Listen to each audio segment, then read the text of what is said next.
live May 21st, 2006. I'm your host, Matt Dillahunty, back after missing 2 weeks. And I'd like to take a second to thank Ashley for filling in for me and doing a great job. Joining me this week, we've got our normal co-host, Don Baker. Hi, how's it going? And special guest, Tracie Harris. Hey. Thanks for coming down. We are a live public access call-in television program which provides us the opportunity to discuss issues and answer questions and interact with the community.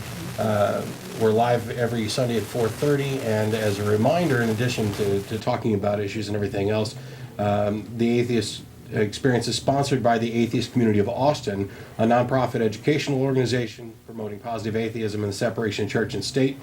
If you're interested in participating with the ACA or are interested in membership or coming to any of our events, you can visit our website at atheist-community.org. The ACA has weekly meetings at Romeo's on Barton Springs every Sunday at 11:30, except for the third Sunday of the month when we host a lecture series at the Austin History Center. Today was the third Sunday of the month, and the lecture was Mark Lowy talking about muon-catalyzed nuclear fusion. I didn't actually make it, but we had a decent turnout. Yeah. The next lecture will be June 18th, and we're not yet sure. We might be doing something special on that lecture. Tune in and also visit the website for more information, and we'll keep you posted. In addition to those events and this program, the ACA also sponsors a bi-weekly internet audio program called The Nonprofits. You can listen at www.freethoughtradio.com. For more information about the program, you can go to nonprofitsradio.com. We were live yesterday. For some reason, Free Thought Radio didn't actually carry the program, so you could only connect live. So for those of you who missed it, you can go to nonprofitsradio.com, which you can also get through from the Atheist Experience website, and download the MP3 from yesterday's show, and also your podcast should be updated by now. We've been going to dinner after the program as well. The cast and crew get together, all the people behind the scenes who make the show work, along with those of us up here, and we invite any atheist or atheist-friendly people who'd like to come out to Threadgills on Riverside. With the shows over at 6 o'clock, we normally get there between 6:30 and 6:45. Any atheist or atheist-friendly people are welcome to join us. If you're coming out to preach or proselytize, don't bother. This is a live call-in show. We'll have the number up for you in a little bit, and you can call in and tell us about whatever you want to talk about, your beliefs or the topic that we're getting ready to talk about today. And there are other events going on that I neglected to talk about. On June 10th, the ACA will have a booth at the Gay Pride is a festival. Right. You can get more information about that at our website as well. And for anybody, we get a lot of calls that cover the same topics over and over again, and I'm not trying to shirk off any callers because we're willing to talk to anybody who calls in. But for a lot of common questions at the website, we have an FAQ, which is a list of frequently asked questions. And a lot of the things that come up week after week on the show, you can find answers to at the website. And while I'm not going to be hanging up on callers just because they asked something that happened to be in the FAQ, what we will do is try and answer them as brief as possible and direct you to the FAQ or the email or any of our discussion lists for more information, so that we don't have to keep rehashing long explanations to fairly simple questions that we've answered quite a few times. So, without any further ado, let's get on to Don and Tracie. You guys have got good information for us. Well, this whole topic of abortion is heating up again, and I wanted to talk about that, but not so much abortion exactly, but the question of, does the pro-life rhetoric make sense? There's this pro-life movement. They've got a certain sort of agenda. They're framing issues a certain way. They're casting things as culture of life versus culture of death and all that. So I wanted to look at these messages today and these things, and it just drives me nuts the fact that men are sort of the ones making decisions about abortion. So I didn't want to be two guys up here today talking about abortion because what do I know?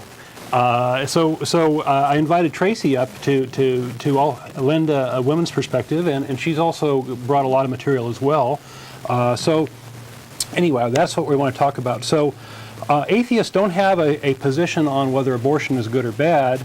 There's no universal agreement among atheists. We do have an emphasis in atheism on autonomy, making your own decisions, taking responsibility for those decisions, having good education so you can make a good decision, and we support people who want to have kids, and we, children should have all the opportunities and such as they have, and we think that abortion is sort of the least desirable method of birth control. So for this show, let's assume we want to reduce abortions, right? And that's a reasonable and admirable goal. And let's talk about whether the pro-life movement is really about that or not, or whether they're really doing that or not. And I think the answer is they're not. Let's talk a little bit about pro-life and what that means. Christian conservatives are talking about pro-life and setting these messages. Well, what about the death penalty? It turns out most Christians are for the death penalty. So is that pro-life? Well, with the notable exception of Catholics. Catholics are against the death penalty as a rule. What about vegetarianism? How many Christians are vegetarians? Is that pro-life to go kill a cow for your meal? Don't hear anything about that. What about sabotaging science? We got Christians sabotaging evolution. We've got Christians sabotaging stem cell research, cloning. A lot of misdirection about the environment is not being countered by the Christians. So this whole sabotage of science is not going to make our lives longer. It's not going to make our lives better. It's actually anti-life. The whole issue of overpopulation is another big one. In fact, I have said many times it's the biggest moral issue. Christian policies are for having more and more children and not for reducing the population. So the whole idea of famine and war and pestilence and all this are really scarce resources are really all overpopulation issues. Then we get into sex education and contraceptive use, and we're going to hit on that quite a bit, I think, today, because those are very relevant tangents. Most Christians are against, or at least the official position is against using contraceptives, even though that might save lives from HIV. There's a lot of misinformation campaigns that are hindering HIV reduction efforts. Those are not pro-life. So there's a whole bunch of things here that if it really was about pro-life, that we would really want to go. We would see Christians doing. So I really think that this whole pro-life thing is just a frame, it's just an idea, a way of spinning things. I think the whole idea of culture of life and these messages are really about sex. Sex is for procreation. So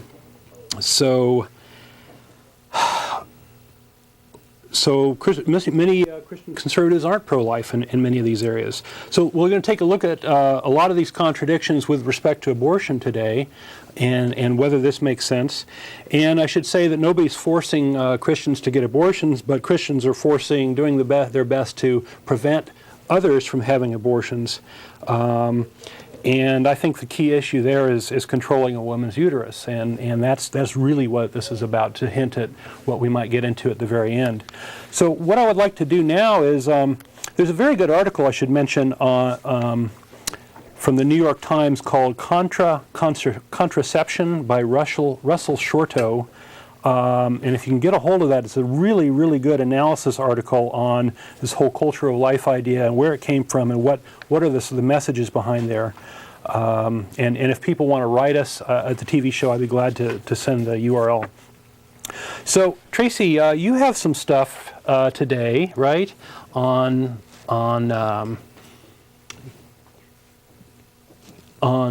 statistics and such? Yeah. So we're having a little trouble switching. Oh, there we go. So what do you have for us?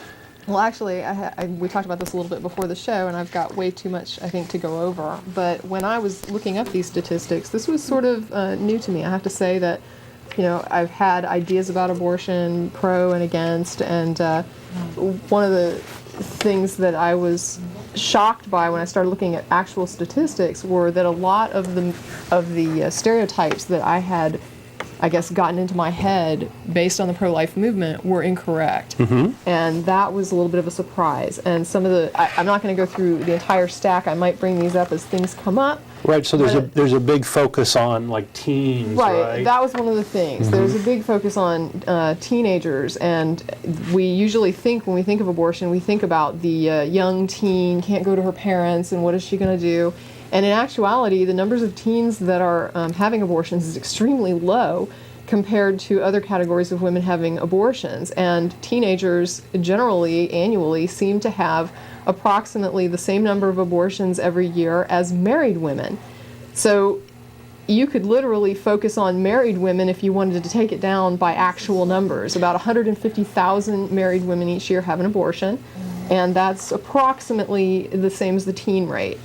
So I never knew that, right? You never hear married women, the abortion talking about with married women. And see, this was another concern with me, because the other misconception that I had was there was such a promotion toward the idea of abstinence until marriage.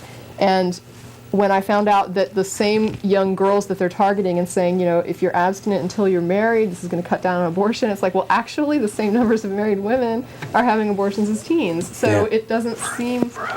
It seems kind of weird. If you go just by the actual numbers, not by the percentages, but by the numbers, sheer numbers of women having abortions, it was an extremely odd thing.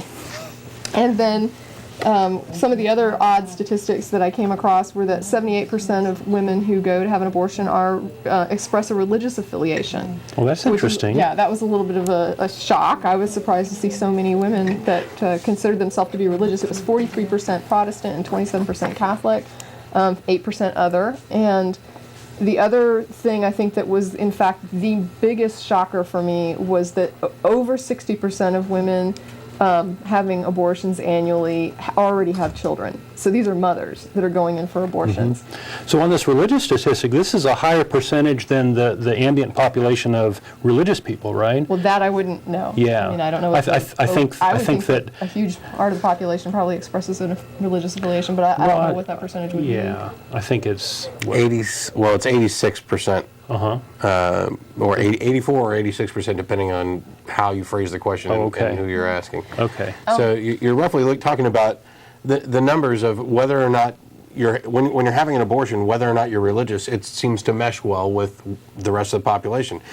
Out of the entire population of the United States, you've got about 70 to 80 some odd percent who are religious, and the same percentage is having an abortion. So there's obviously no correlation between being religious and being less likely to have an abortion. So. And also, when it came to the teenagers, my misconception about the teenagers, one of the things that was interesting to me on the study had to do with, it was like less than 1% of the women who responded said that they felt pressure from someone else as the number one reason they were having an abortion. So in other words, they weren't getting pressure from a boyfriend or pressure from their parents to go through with this. They had thought it through and made the decision on their own, or there might have been pressure, but it might have been a secondary reason to what they listed as their main reason. That's surprising. The other thing for me that was, just kept coming up was poverty. Many of these women were 200% below the poverty line. I mean, these are extremely poor women, extremely low resources available to them. Right, so they're the least able to have and support a child, right? Right, I mean, basically you're looking at women that already have children and have no money. Mm-hmm. And these are the women that are going in. And, 20% of them are married. And the same groups, to continue with the irony, the same groups that are trying to prevent abortion and increasing this statistic that you just brought up are the same groups who are trying to prevent, welfare and these sorts of social programs to help these people, right? They're the ones that want to try to stamp these things out.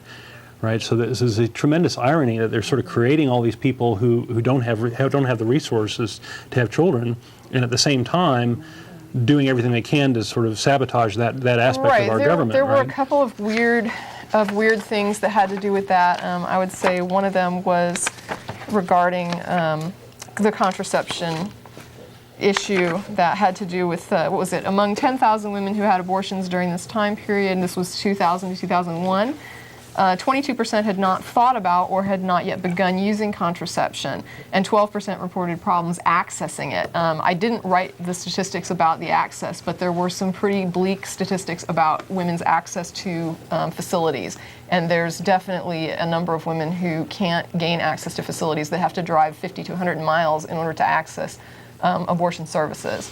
Well, So- even contraception is hard to get a hold of. Well, I these guess days that's too, what the right? stat was. 12% reported problems accessing contraception. Really, it's not that hard to get a hold of, but I don't really know. It didn't go into what the problems might be. Maybe they're young girls and they're afraid to go to their parents and they don't want to go into a clinic by themselves. They're afraid they'll be asked or need parental consent. They might have just, I don't know what the problems were accessing contraception, but obviously that was what they were saying, that they didn't have access to it or had trouble accessing it.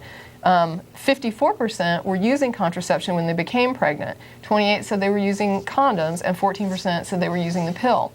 28% of those, or 28% of? 28% of the 54% Okay. that responded that they were using contraception. Okay. So that to me is sort of like the pro-life stance that, hey, contraception doesn't work 100%, so you have to be very careful. The problem is that the women commonly reported that they had used the method inconsistently. 75% of the pill users and 49% of condom users said that they didn't use it consistently. So it's not really a problem with birth control, it's a problem with usage. Human error, right? Right, and so the women who use the pill correctly, have a 0.1 to 0.5% chance of becoming pregnant in a year. So, like, if you were using abstinence as your form of birth control, and that's supposed to be 100% effective, but if you're only using abstinence on Mondays, Wednesdays, and Fridays, Right, screwing like bunnies the other days, Right. yeah, Right. you can't blame it on the abstinence. And also, another thing that was just, to me, extremely disturbing was that they cited prior research that indicated that 7% of all women aged 15 to 44 do not use contraceptives. And these women account for nearly half of all abortions. Oh. And that's an extremely disturbing fact. Well, I would file that under the no-duh file, right? It is, well, I mean, yeah, they're going to If you're not using contraceptives, you're very likely to have, an unintended pregnancy, right? Right, and I mean, I agree. It's like if any method that you're going to use, if you're going to use it well, you're going to have better results. And abstinence is 100%. Nobody argues with that. If a person chooses abstinence and they're happy with that and they can do it, power to them, they will not get pregnant as long as they're not raped. Yeah. So, I mean, yeah, abstinence is fine. Nobody has a problem with it. Well, it was surprising to me. I went through, and I didn't realize there were like 15 or 16 different types of contraceptives. There's a lot, yeah. Yeah. Well, see, if you were a woman, you would have known this. Yeah, okay. Yeah, this is why we have, anyway. I think it'd be interesting to check and see what portion of the U.S. population is Catholic, because if they say 7% of women aren't using contraception, and let's say 12% of the population is Catholic, that means 5% of Catholics are violating their own beliefs and using contraception. Well, Right. a And lot good of for them. Catholics sort of are, I guess you'd call them cafeteria Catholics or Yeah. whatever. They pick and choose from what they believe of the dogma. Yeah, What yeah, they I think follow. that's true. In fact, I know one woman that was Catholic who became pregnant because she refused to use a condom because it was against her religion. And I'm like, wasn't sex before you were married? I mean, Yeah. isn't that part of your religion too? So, yeah, it is sort of a pick and choose type thing. And so the other thing I think that was interesting to me was about legalization. And there was first a risk of death, which is just my first point, and then the rest of it has to do with legalization.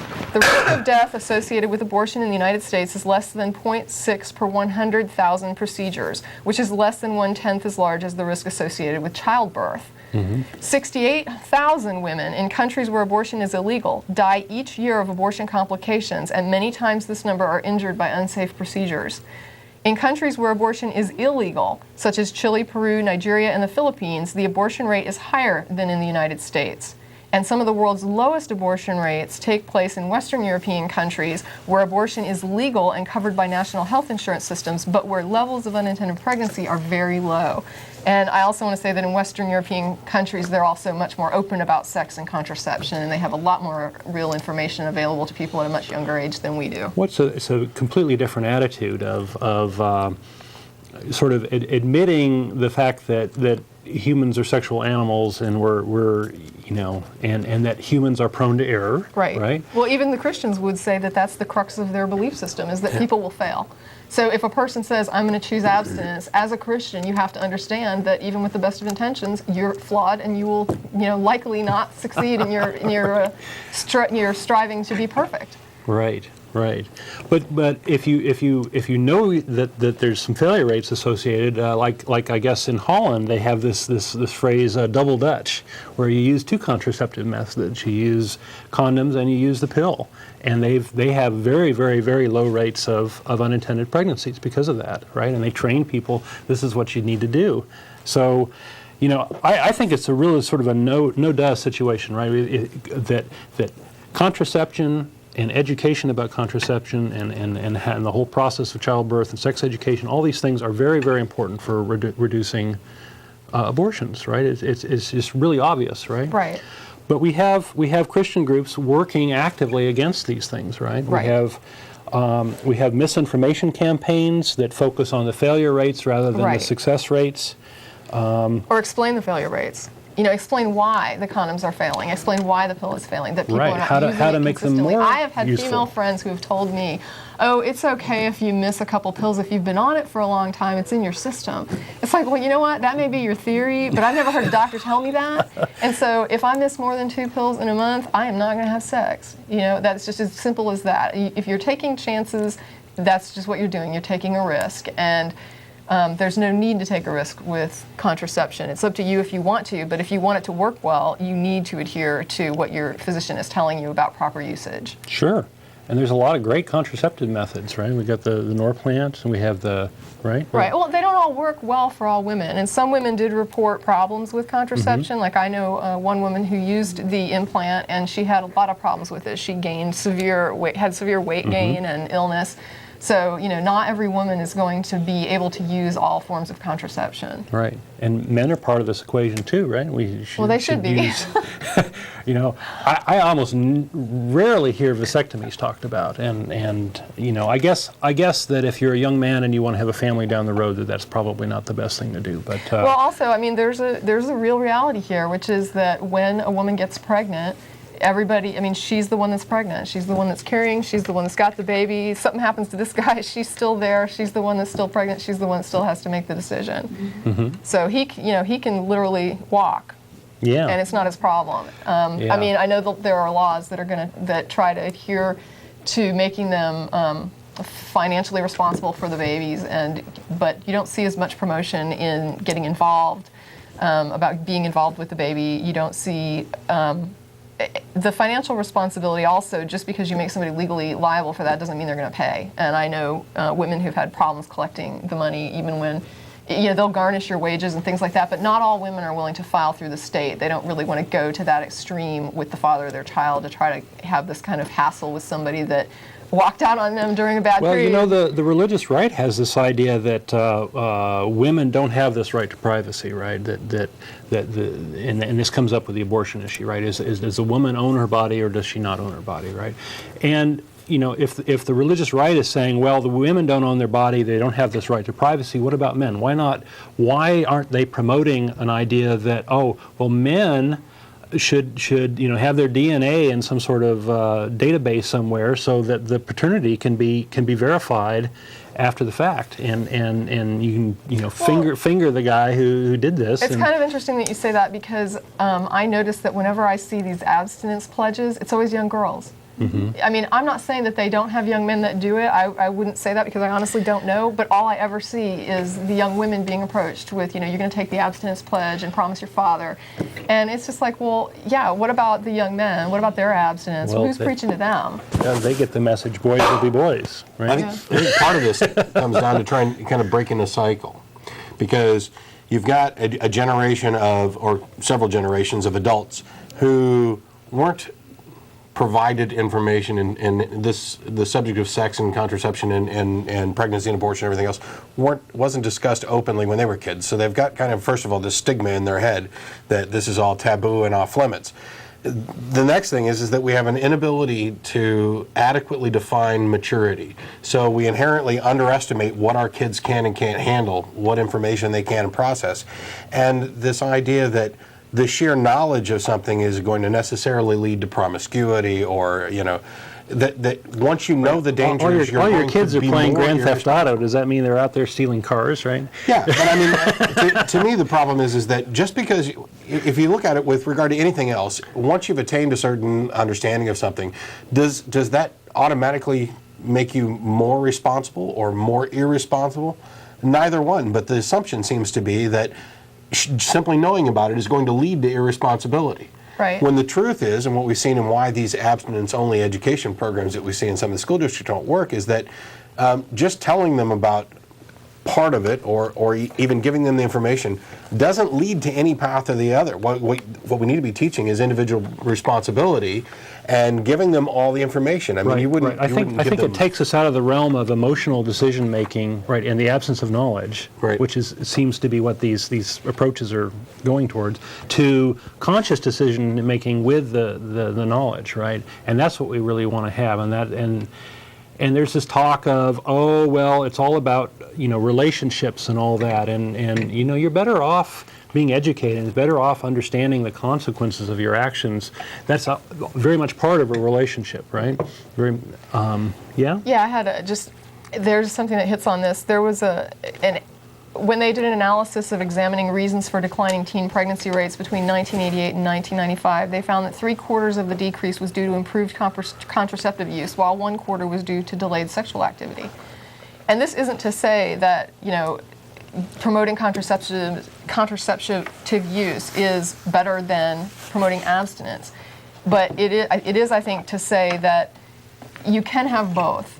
It's okay to promote abstinence, and it's okay for, young people to choose abstinence, but at the same time, it's okay to tell those students who are not going to choose abstinence that they need to be very careful, and they need to use contraceptives, and they need to use them consistently and correctly. Mm-hmm. And I don't understand why there has to be a choice about which option are we going to use to help people not have an unintended pregnancy. Why can't we use every method that's available to us to bring down the abortion rate? It seems like if our goal is to bring it down, and everybody's in agreement that we'd like to see a lower abortion rate, why wouldn't we use every weapon we have available in our arsenal to put it toward this problem to bring these rates down? And if contraceptives can help, use them. If abstinence can help, use it. I'm not telling somebody that's promoting abstinence, shut up, we're just going to teach contraceptive use.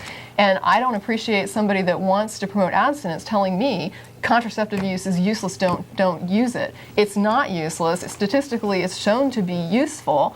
And using whatever you have available that can help the situation, I would think would be the reasonable tack to take. Yeah, from a strictly logical position, if you looked at it and said, okay, we're all well aware that abstinence is 100% effective.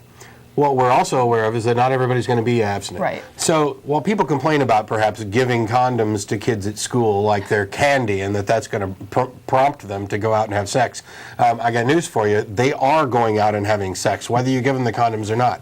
But the one thing you can say is that if you gave every boy in schools a condom and said, abstinence works if you can make that choice and not have sex, but here's a condom just in case you can't live up to it, now they have an option. Once you deny them that second option, then they're failing, which is really, let's face it, it's succumbing to urges that everybody has that are completely natural, that are unavoidable for the most part. And okay, so they had a moment of weakness, and now you're going to punish them forever by not giving them the alternate, opportunity or option. A lot of things that don't make sense. Yeah. Well, what I'd like to do now is we can put up the phone number, and we'll take calls in a little bit. I have a little bit that I want to present on the whole issue of policies coming from Christians and how they work against the reduction of abortion rate. So I think that it's really Christian policies that are causing a lot of the problems here. So we have this contraceptive misinformation that we've talked about, and also in the textbooks in sexual education, there's a complete lack of teaching of the responsibility to young men. that if you get someone pregnant, there's this whole child to deal with, and all that. All of that is completely absent in the Texas health textbooks, and this is something the ACA fought against this about 2 years ago in the Texas State Board of Education hearings. So most young men have no clue of what's involved or the level of commitment involved, right? So the whole idea of teaching the responsibility is absent because they don't even want to talk about sex. There's this whole sex will ruin your life and this shame thing. I think of it as similar to the movie Reefer Madness, if you've ever seen that. It's a ridiculous thing that's trying to scare people into not smoking marijuana, right? And it ends up having the exact opposite effect. It has the effect. exact opposite effect. Yeah. It's like the Keystone Cops running around People telling get you. high and watch it and crack up. I mean, So that's how the sex eds end up being. Is kids know that this is just junk. They're trying to be scared, and all that. The abstinence-only sex ed, abstinence is fine, but abstinence only. The studies have shown that that's not a good way of doing it, that there are better ways of doing that, better ways of reducing the unintended pregnancies and that sort of thing. If you want to look at how good abstinence only is, take a look at pedophile priests, right? We have 10,000 victims of pedophile priests, hundreds of thousands of incidences. These are adults who are sober and have responsibility, supposedly, and they're screwing up, right? And now we're saying, oh well, abstinence is 100% effective. Let's have these kids who are immature, driven by hormones, and all this practice this thing that the priests have screwed up so badly. So that's insane. Let's see. We talked a little bit about other societies and such. There's this very good article on the ACA website called "Cross-National Correlations of Quantifiable Social Health with Popular Religiosity and Secularism in the Prosperous Democracies." And what it is, it's a study of various social ills across different nations, and also correlating that with religious belief. And it turns out that the higher the religious belief, the more likely you are to have teenage abortions and infant mortality rates and STD rates and all these things. And and you can go look at countries like Japan and Scandinavia and France and Holland that really have very, very low abortion rates, and look at how they do that. And we should be doing those sorts of things because they've obviously got it figured out and we don't. Can I just insert something? Please here? do. It's just with the abstinence-only debate, I did want to bring that up, but at the same time, I want to point out that the focus on abstinence-only strikes at only 20% of the people having abortions. The other 80% of the people having abortions are already having sex, have children, some are married. A lot of them, or not, I don't say a lot, but there were a number of women who reported that they were having an abortion because they had gotten pregnant, and in their minds they were through with childbearing. So they had basically said, I don't want any more children, I have all of the children I'm going to have in my lifetime, and so I'm having an abortion because I'm done having children. 38%. Was it? Okay, thank you. You got my stats. 38% said they were done with their child rearing.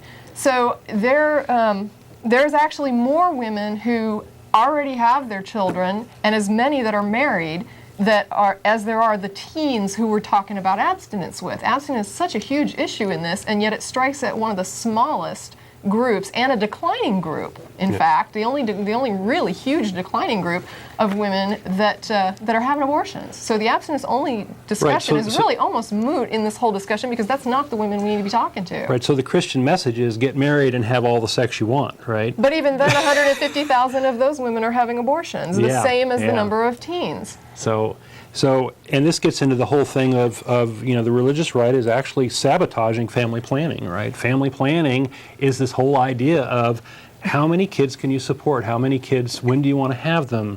How do you help them grow up to be strong and healthy and prosperous?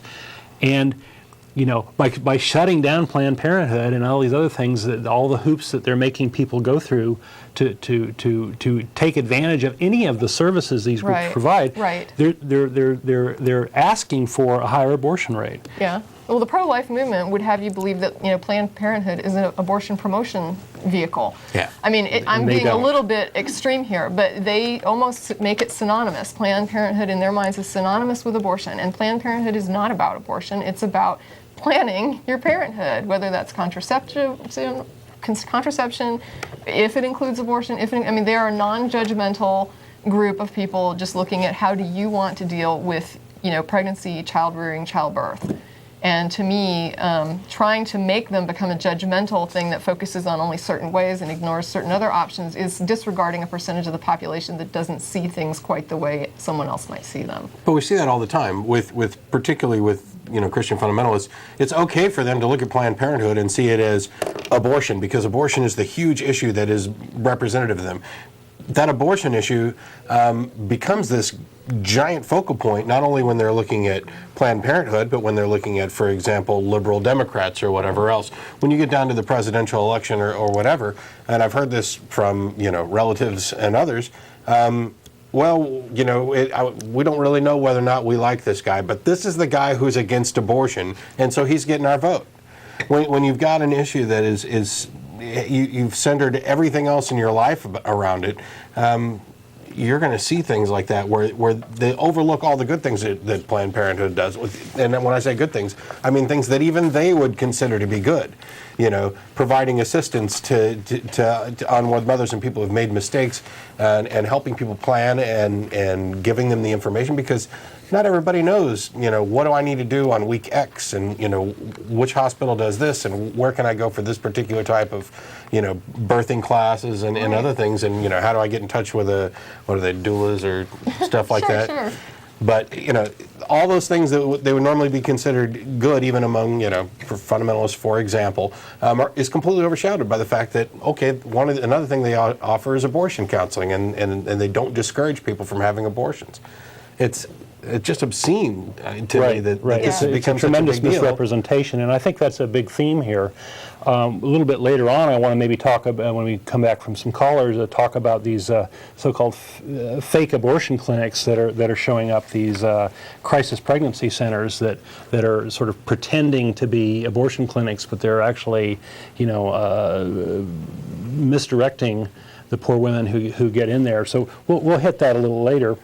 So I just wanted to sort of do the punchline here, which is I think that Christianity and the policies based on Christian belief is a large part responsible for abortions. And if you believe that abortion is murder, then maybe the leaders of these groups should be locked up or something, right? So if you really want to reduce these things, let's do it the right way, or maybe we should tax churches for the harm they do.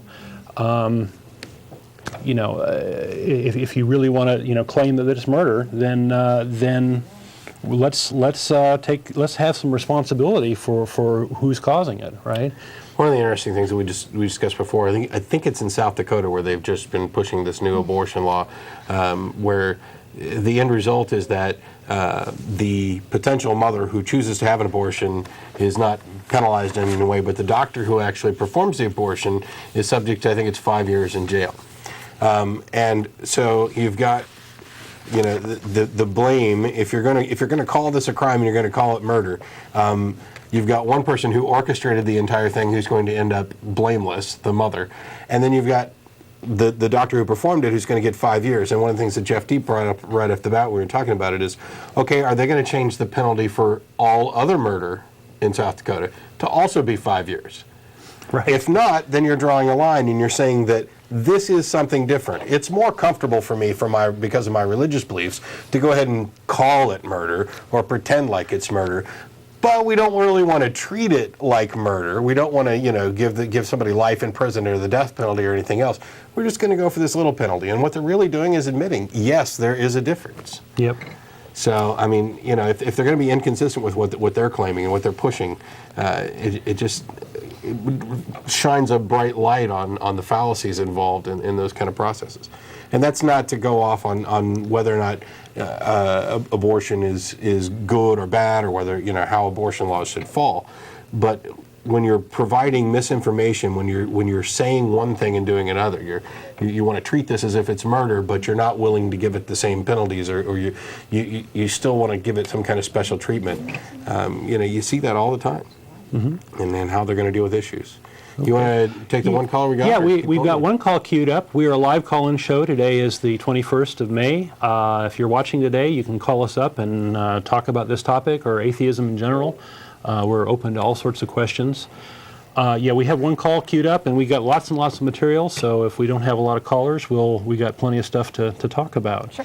Yeah, okay. I think we can take this one pretty quick. Is it MJ?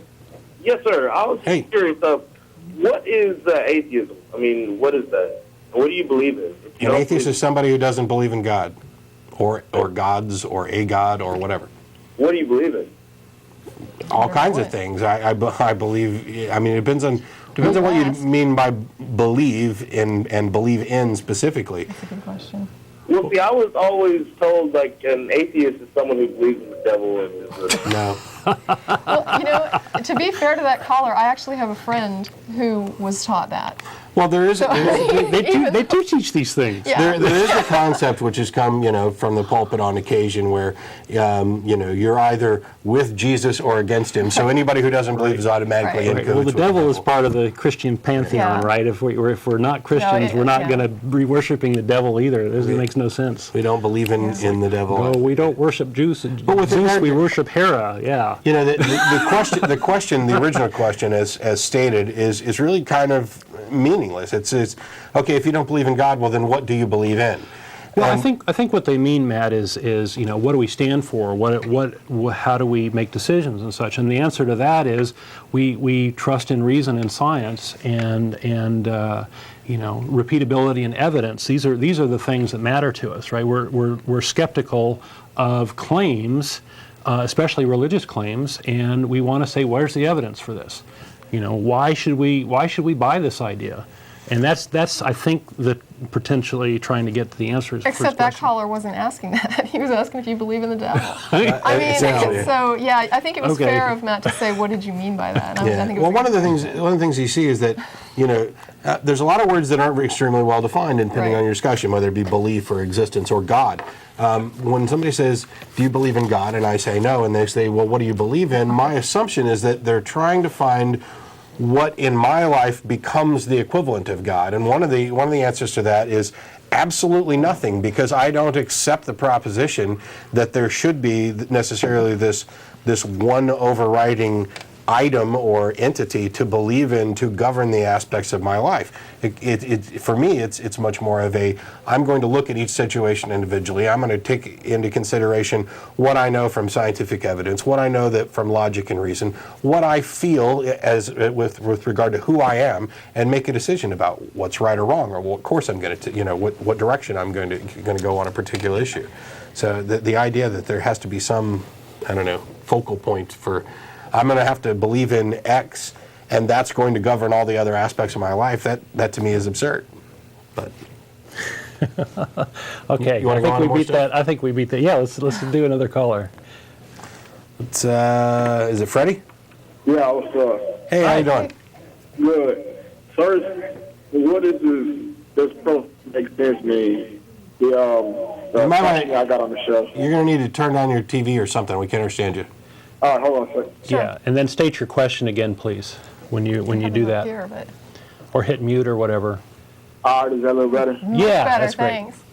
All right, so what do y'all mean by does pro-life make sense? The pro-life movement and the messages and the rhetoric that they say that they want to preserve life and such, the anti-abortion movement, and are they really trying to reduce abortion or not? That's the theme of today's show. Right. Oh, okay. So like, what are y'all's views on abortion? Like, say, do y'all think that it should be like a choice, or, well, say like, Well, individually, we might have different opinions on it. There is no atheist opinion on it, except that perhaps you might say that it's the least desirable method of birth control. So I think it's perfectly reasonable to say that it's a bad thing, and that you want to try to reduce abortion. So that's okay. Some atheists think it's murder. Some people think that, well, it's just a regrettable thing. And so there's a whole spectrum there. Okay, yeah. I guess with the pro-life thing, it's funny, like a lot of them, like they'll be willing to, like, actually kill the women or like doctors who do the abortion, but they're pro-life, you know what I'm saying? Yeah. I do know what you're saying. Thankfully, I think most Christians are more reasonable than those, but you're right. I mean, it is kind of a weird paradox when someone who claims to be pro-life goes out and murders somebody. So what do y'all think about, like, partial birth abortion? Well, I actually have some stats on those. In fact, I've got a stat that has to do with late-term abortion, and that was one of the other things that was a surprise to me. It wasn't a huge surprise, but it was, a little bit of a learning thing, I should say. Basically, 9 in 10 abortions occur within the first 12 weeks, so within the first trimester of pregnancy. Over half occur in the first 8 weeks of pregnancy. Women who have abortions at or after 13 weeks, which would be, I guess, what you're calling a late-term abortion, are more likely to report health concerns. So in other words, when you hear this late-term abortion used, it's usually used on women who are saying, I fear for my personal health because of this pregnancy. It's not women who are reporting that this interferes with my life, so I'm having an abortion late. Most of the women who are reporting that they are having problems with fitting the baby into their life in some way, usually it's financially, those women are more likely to have an early abortion. The women having late abortion are having it generally because of health reasons. No, I don't mean it later. I mean, like, where, like, well, the partial like 7 months or something, and they, I'm not really sure how they do it, but it's like a partial birth abortion. That's normally the late-term abortion. You're talking about the ones where they report that they had to take the baby out in pieces because it was too large, and it's this real gruesome description of an abortion. And it's usually, that's what most people are going to equate with a late-term abortion, someone having an abortion later when the baby is larger. And like I said, that normally is happening with women who report health concerns more than any other reason. And I think most people that even support who don't support abortion still support abortion when it has to do with the mother's life or welfare. All right, one last question. What do y'all think about, like, the policy in China with forced abortion? That's a tough question. It is, because I don't know, I personally don't know enough about it to comment intelligently on it. The little bit that I've heard has to do with women being more, that it's more kind of an incentive thing where they penalize people or reward people based on having or not having the children. If they're, forcing people to have abortions, I don't think people should be forced into any sort of reproductive corner. So I would say that if someone's being forced to have a baby, forced to have an abortion, I don't think it's right that someone should be forcing you or me or anybody to do anything like that. Yeah, there are going to be a bunch of varied positions on that, and it's a really tough issue. One of the things to remember is that, while we may not recognize it, and it may not be imminent necessarily within our lifetime, we are facing a population problem, and China is facing it head on. In a big way. So when you start having to deal with issues like that, you end up making tough choices. And when you say, okay, you can only have 2 kids per family, then you have to do something to those people who violate that law. And one of the options, of course, is to force an abortion. I'm not generally a big fan of forcing any kind of invasive procedure or something that could damage somebody's health. Other options being levying huge fines or denying government support. But then now you're in the position of potentially killing them off later in life through disease and improper health care. So there's not any easy answer, and I don't necessarily know that this is something you could look at from a purely moral and ethical perspective. There has to be a practical element too, because there is a limited number of resources available. Yeah. Getting back to, is he still on the line, or are we? No. Okay. Getting back to sort of some of the themes that have come up in the last call or two, there's this whole issue of, well, what about early-term abortion? What about late-term abortion? What about this and that? And I think that it sort of has to be emphasized that there is no point at which you flip a switch and you say, well, this is good and this is bad. There is no sort of marker I mean, the religious right is sort of saying, well, oh, this moment of conception is this magical time when life is created. Well, first off, there is no moment of conception. It's a process, right? And this whole idea of the sperm and the egg joining is not the same as when there's individuals, because the new cell can split and create twins who are different individuals. Right, so this whole idea of there being an individual is sometime like, what is it, 4 or 5 days or something, or maybe 2 weeks after the two cells join, right? So this whole moment of conception is just fantasy, right? You can say, well, if I can take one of my skin cells off my hand and implant that in an egg and add the magic chemicals, you can potentially clone me, right? Does that mean the cell in my hand is a full human being? No, right? It's a different thing. Where did life start then, right? There's that whole question. As kids get older, there's the whole development of the nervous system, and that's something that appeals to me. Is this fetus potentially feeling any pain? Is he or she potentially cognizant of his situation? Those are the things that matter to me personally.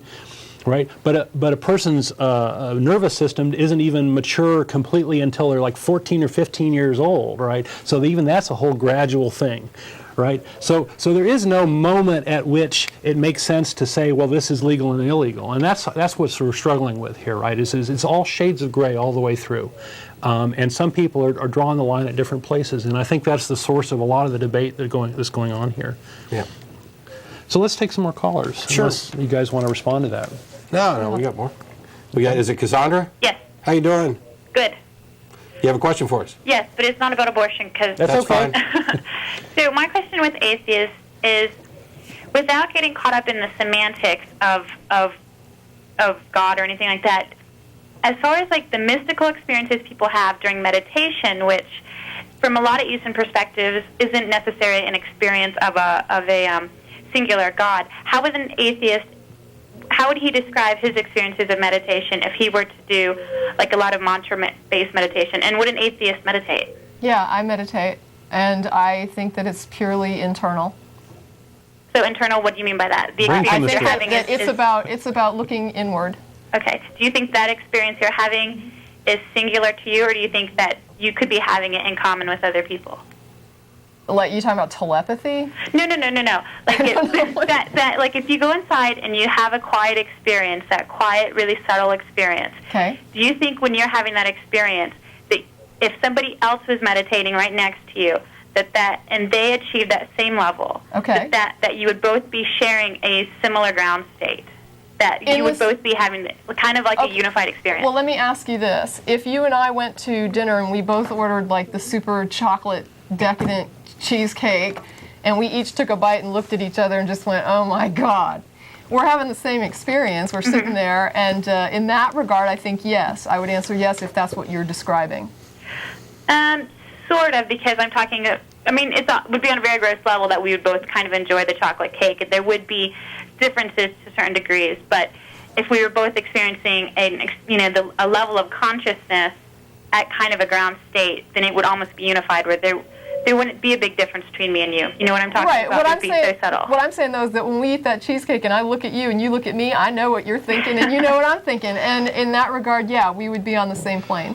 Well, how would atheists, from a science, since let me add to this, because I think Tracie and I have had a similar conversation offline, and I think that the fact is that we're all sort of wired the same. We're all human. We all have the same sort of brain chemistry. We all have the same sort of experiences. Sure. We all have the same senses and such, and the fact that you are sitting next to each other doesn't necessarily have anything to do with the fact that maybe you are having a similar experience, right? Mm-hmm. But I wouldn't say there's any sort of cosmic connection going on, or any sort of hidden communication or anything like that going on. So, and I think most atheists would agree with me that there's no evidence for anything like that. But I do think we would be sharing the same sort of human level experience. I would agree with that.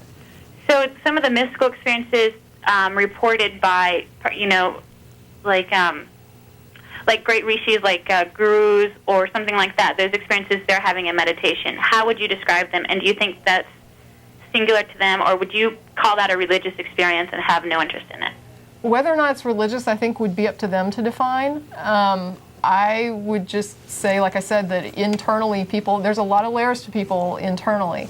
And I think that a lot of times you can uncover them, and sometimes you interpret that in a really highly personal way.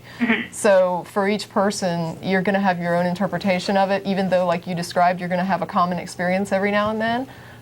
For what it means to you and the depth of meaning that it has to you might be very different than what it means to me, even though it's the same experience and it does have commonalities because we're both people experiencing the same thing.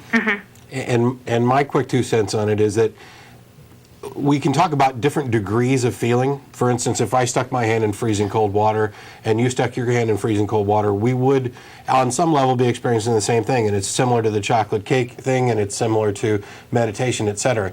And the point, from my perspective, is that there are a number of different feelings and states that your mind can be in and experience that you may not necessarily understand or be able to quantify, but there's no reason to add the additional layer of positing some kind of supernatural explanation for it. That there's no reason to believe that a good meditative state and the particular feeling that comes along with it is anything unnatural or supernatural. It's just another state of, another state that my mind can be in, etc. Okay, so that's kind of what I'm getting at, is how you guys would describe the experience of just consciousness itself, not so much the experience of you being a particular personality, but the level of consciousness itself, of human consciousness.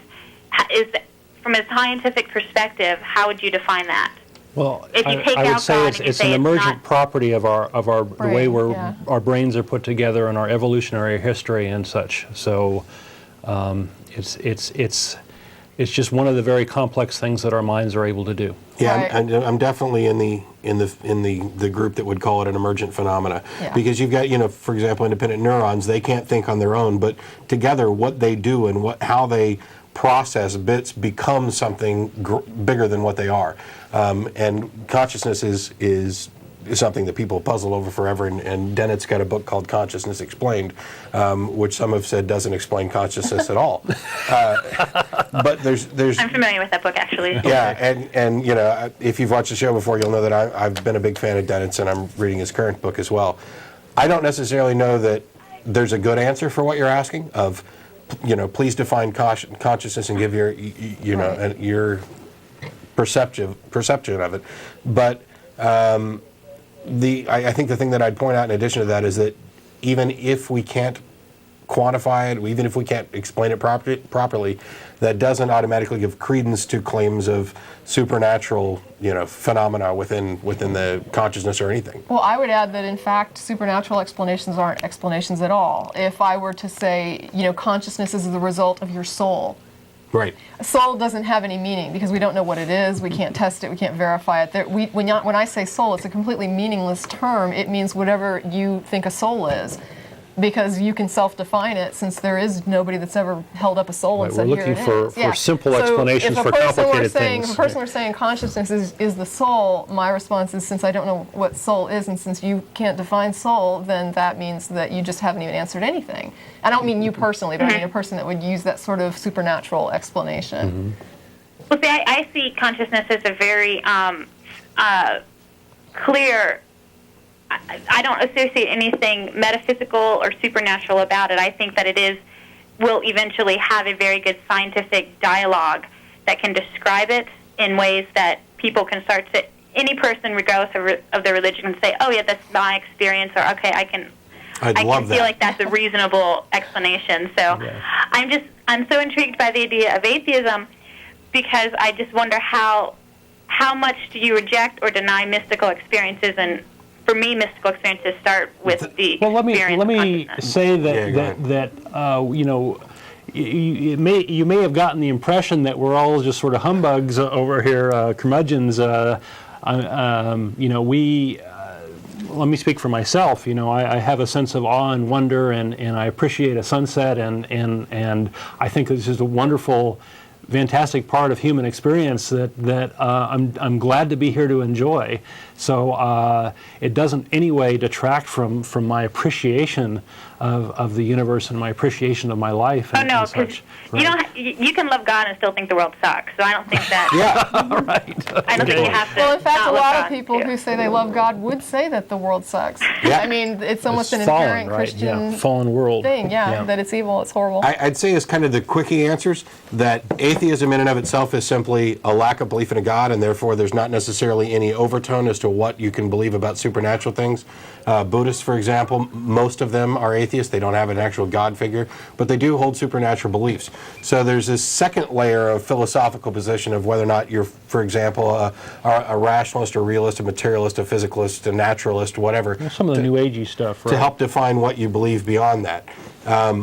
And boy, there's tons and tons of really big topics in there, and you know, we need to really start hitting on some of them a little bit more. Yeah. So, and not to cut you off because I'll let you get back to what you're saying in a minute, but as a reminder, since we've been talking quite a bit for a while, we can invite Cassandra and all of our viewers who are atheist or atheist friendly that we're going to be going to dinner after the show at Threadgill's around 6:45.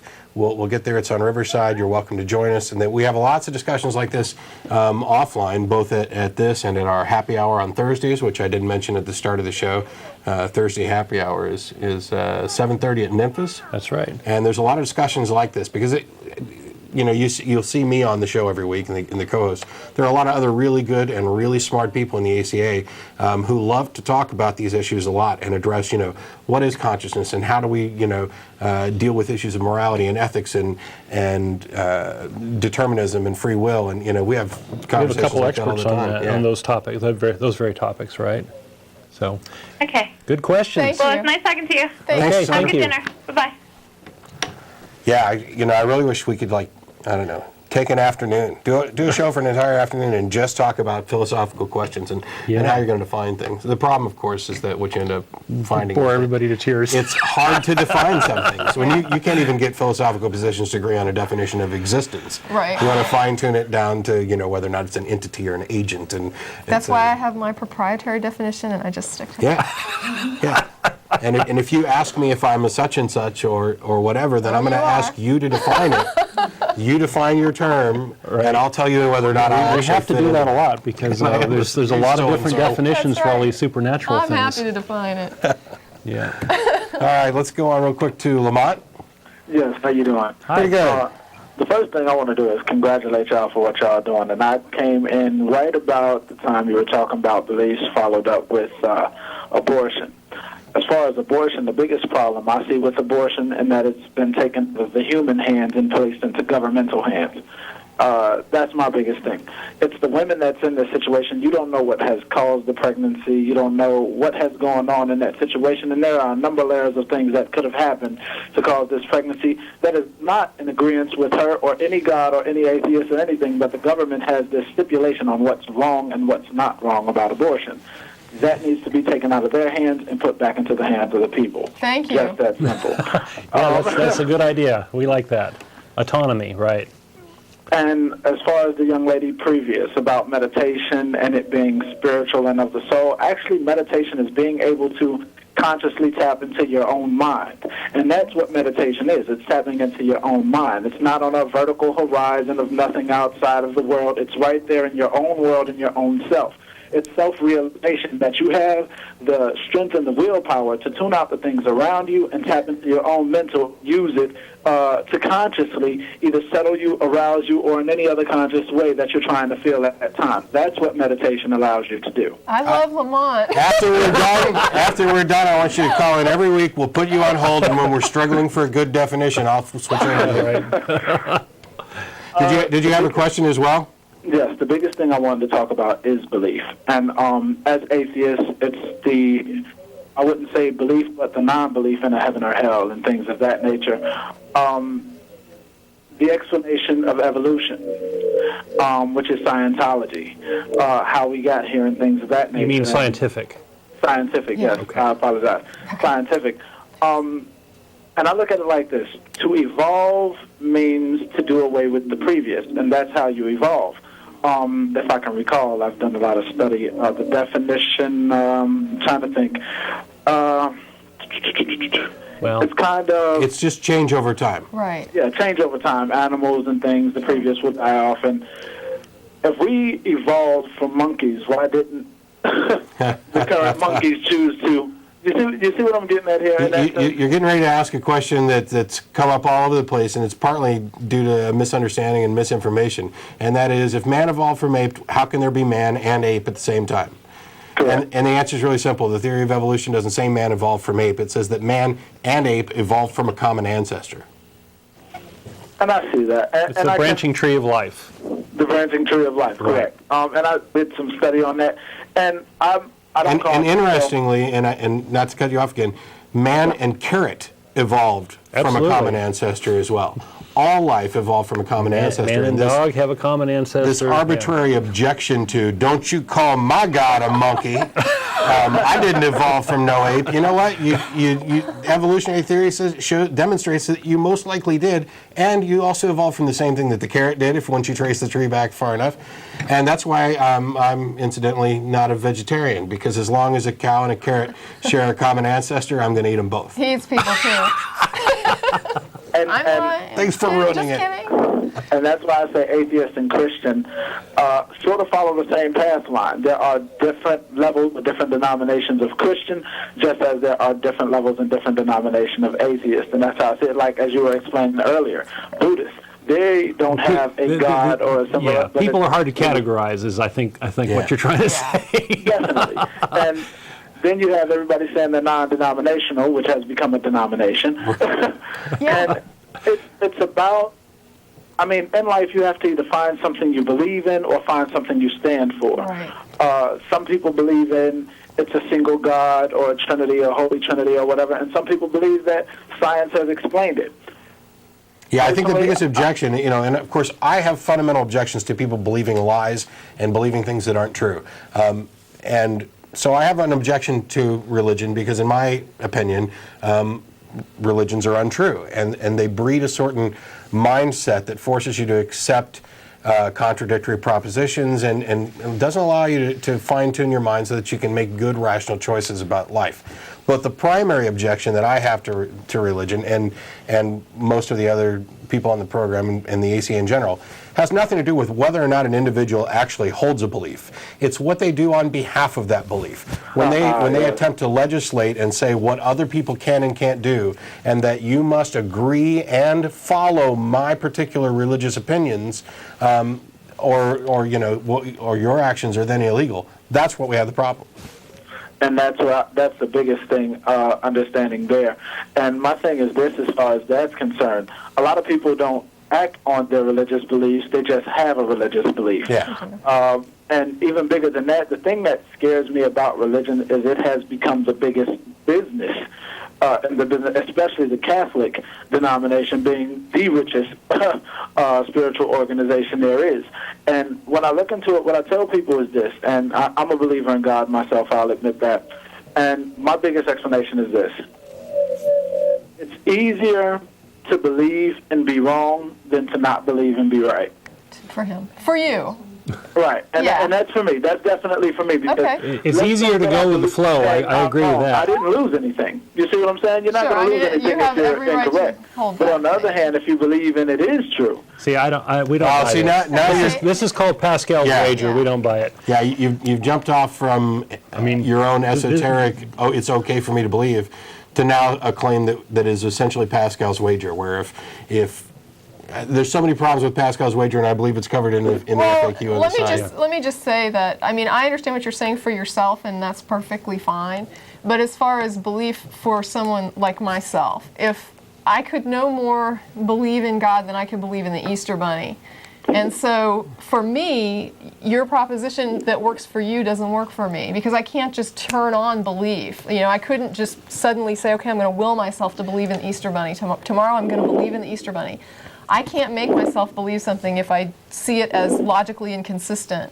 But I don't make that claim for you. You know what I mean? If you're telling me, hey, for me it's easier to believe than not believe, I take you at your word that for Lamont it's easier to believe than not believe. For me, it's almost possible to believe based on the claims I hear people making about God. It's really, really makes it impossible for me to believe it. But that's just me. I mean, that's for me and my judgment of what I consider to be the evidence. And so, I respect what you're saying for yourself, but for me, I can't turn my belief on and off like that. Oh, and I understand that. And I'm not saying because me specifically, I believe firmly. And that's why I say I can honestly up and say without a shadow of a doubt that I believe. And it's due to my own experience. And I think a lot of belief has to do with also the way you were raised. Sure. But I'll say this.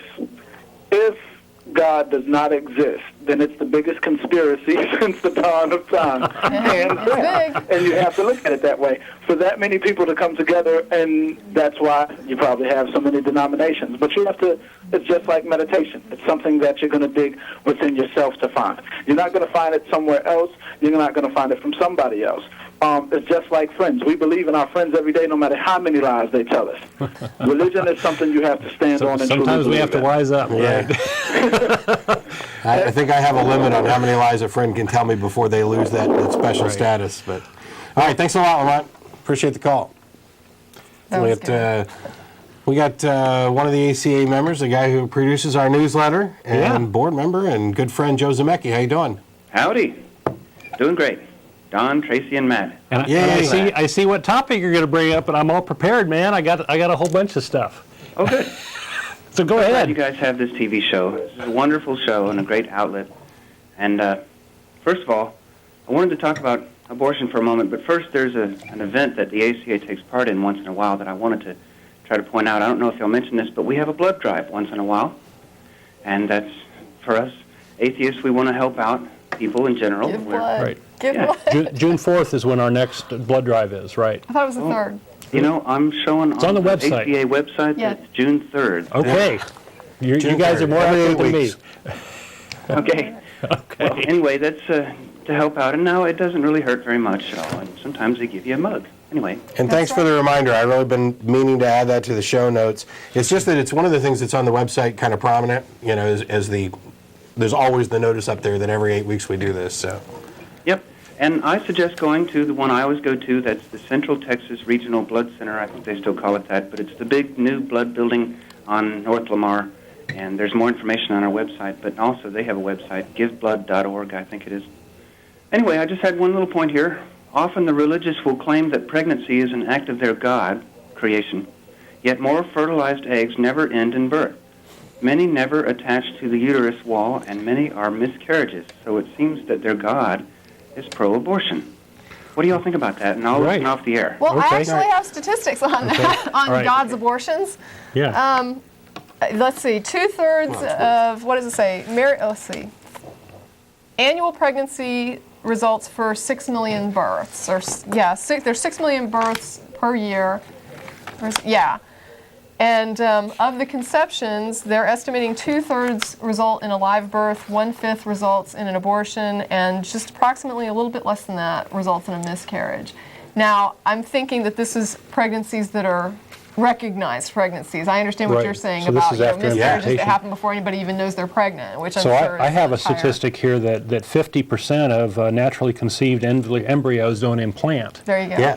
Yeah. So Joe's question is, if God is the essence of good and God does this, then maybe abortion's good, or maybe, right?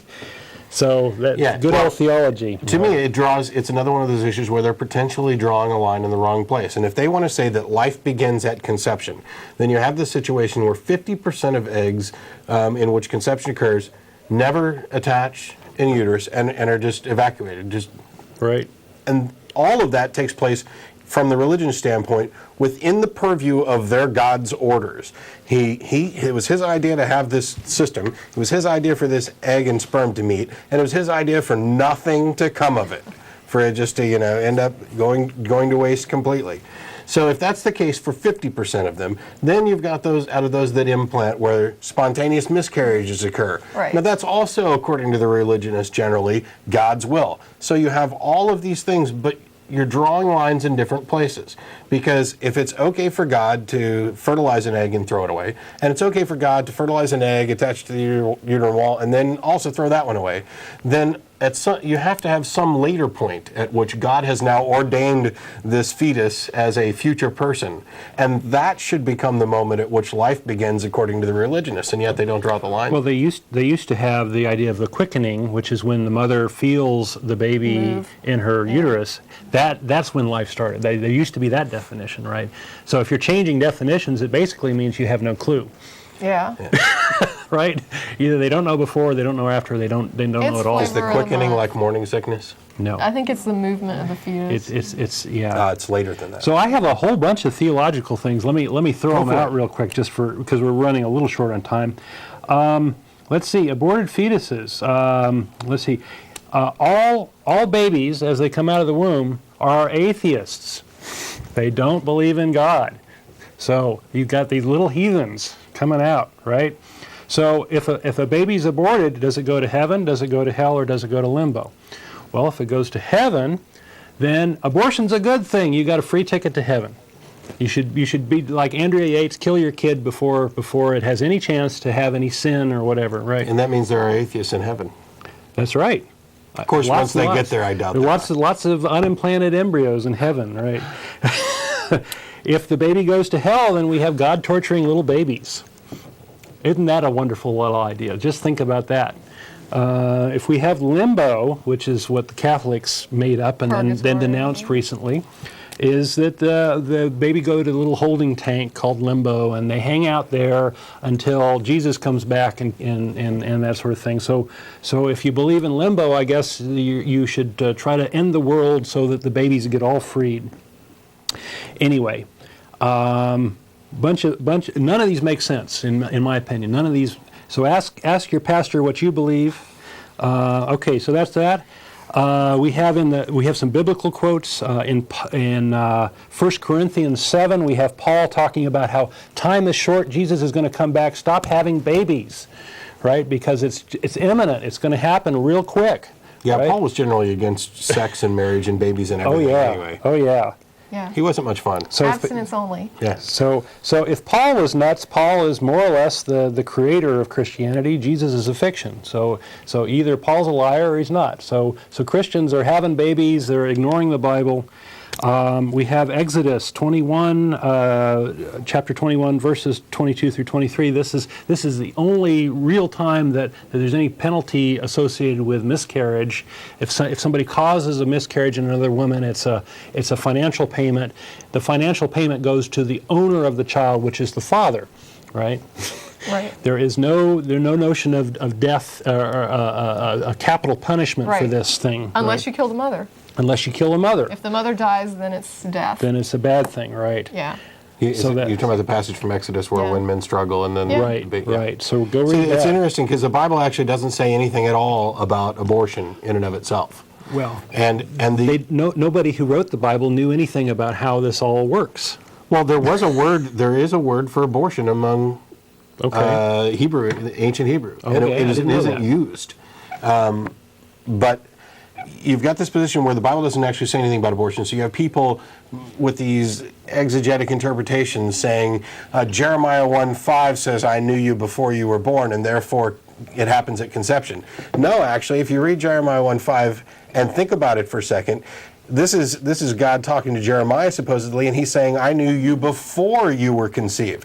So he's talking about this soul, right? Concept of a soul which existed prior to conception, and says nothing about when the soul enters the body or when life begins according to it. And granted, of course, I reject it all as nonsense anyway, but the point is that the Bible that Christians believe in doesn't say what they think it says, and they use these other bits of the baby jumping in the womb when the mother hears joyous news. But what baby doesn't jump around in the womb? Yeah. If he didn't, I'd be worried. It'd be time to see the doctor there, and there's nothing in there. And yet this becomes such a core central issue that they are dead set, absolutely certain that this is an edict from God, that this cannot happen, to the point where all other issues become secondary. Everything is less important than this. Even gay rights is less important than this. Mm-hmm. This is the core thing for so many people when it comes to voting and making decisions about political affiliation, etc.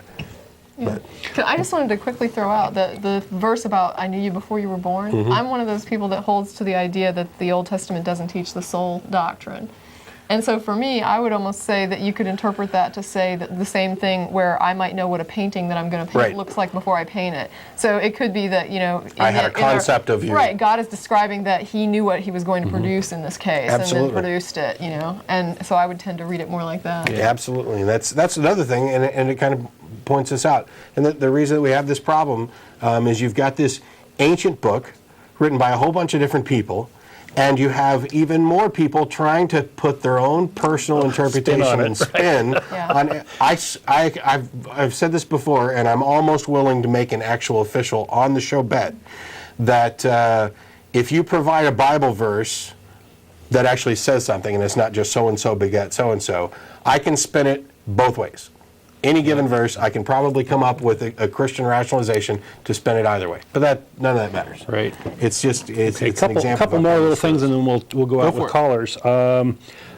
Basically, in the Bible, the man owns the wife. He owns the wife's uterus. He owns the children until they become of the age where, well, maybe the daughters can be sold. Yeah. Right. There's whole selling your daughter, or the young man becomes an adult and becomes an owner of him, an owner unto himself, right? You know why they stopped doing that, right? Why is that? Well, the price is fixed in the Bible at X number of shekels, and it's no longer cost effective to sell them. Inflation made I it. see. Yeah, inflation made it unreasonable to sell your daughters off. And there's no notion in the Bible that the woman contributes anything at all except being a hatchery, to the little kid, right? It's the man's seed, and it's basically part of him that's the child, right? So that whole thing is just very crazy. There's this whole free will thing, right?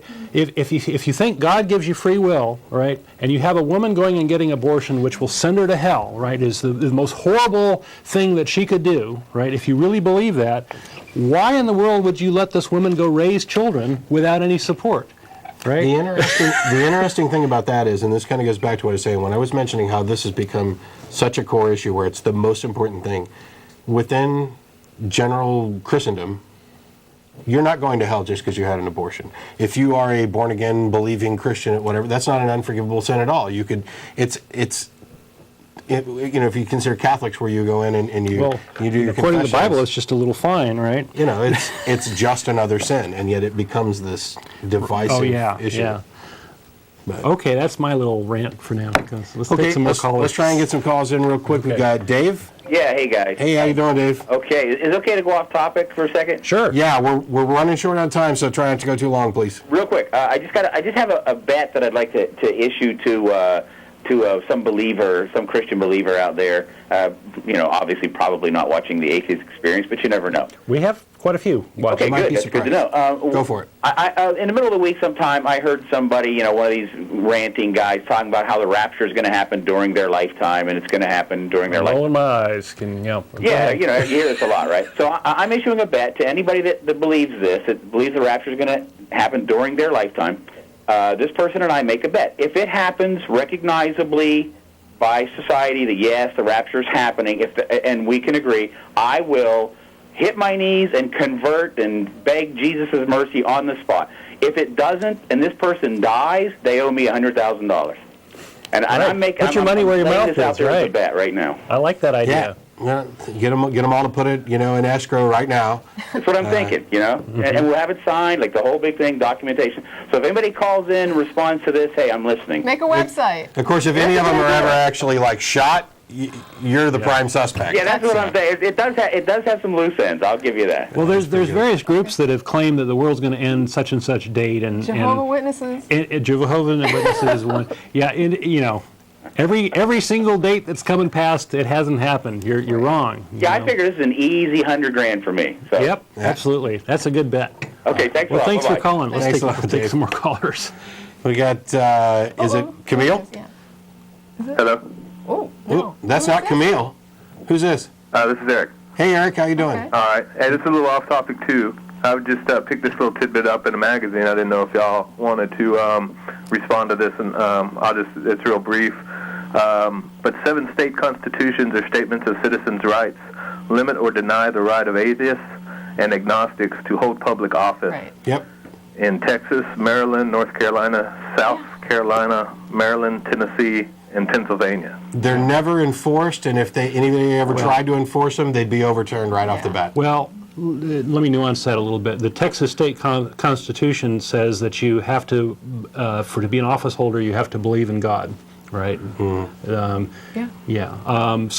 But the U.S. Constitution says there can't be a religious test for public office, so that overrides it. Right. So while it's true that the state constitutions that you say have these rules, and maybe a big share of the believers in the state, feel that way, that there can't be, and it's sort of a de facto standard. There aren't very many atheists in public office.